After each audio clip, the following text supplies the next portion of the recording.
to the little town called Columbia that's across this reservoir right here? One person? Cool, 2 people. So there's these big slate rocks out there. So what happened was these ancient rivers would flow through that valley, pull the dirt and sediment away, exposing more and more of the rock over time. We happen to have some slate rock in the room, and so these natural riffles on the top act as a natural sluice box. So when the gold miners showed up to Columbia, they could just run their hands along the top of the riffles. They'd come up with gold dust on their fingertips. They got pretty lucky over there. It's about a half a day's horse ride from here to there. They saw a similar geological event.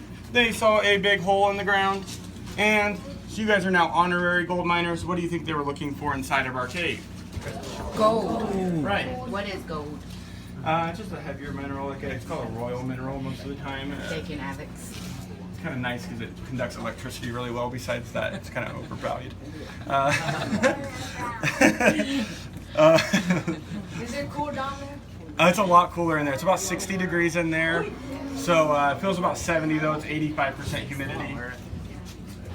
So the gold miners, when they went in the cave, they tied a rope around their waist, a rope around their legs. They hoisted themselves into the cave. So when you get to about right here in the cave, the natural cave lighting is absolute darkness.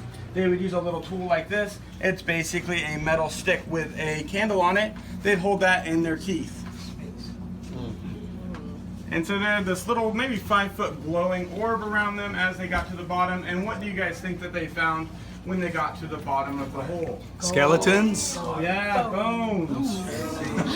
12,000-year-old human female skull, 8,000-year-old mother of pearl necklace, various jaw bones, human and animal teeth, and then all kinds of different bones and different forms of calcification, which is bones turning to stone. They never found any gold in our cave, however, because there's no gold inside the cave. So it's a marble and limestone cave. All the formations inside are calcite, which we'll learn more about at 65 feet.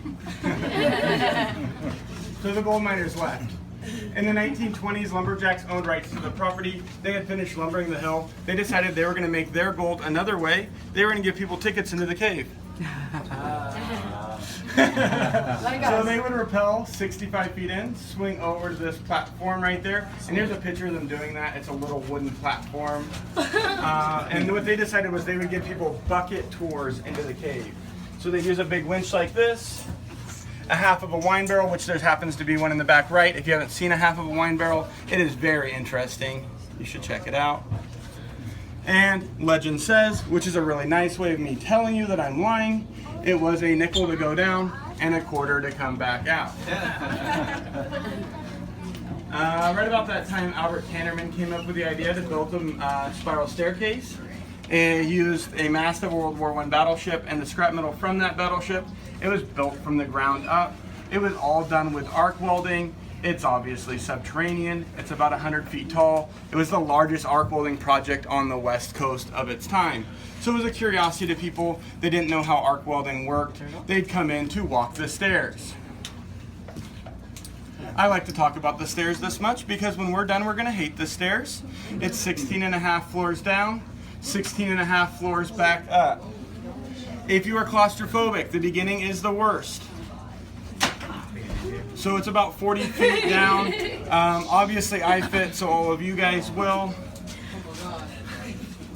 Right here's about hallway in the house, and then up here it opens up a lot. You can see the most of the cave. So my suggestion, hold back to the back of the group.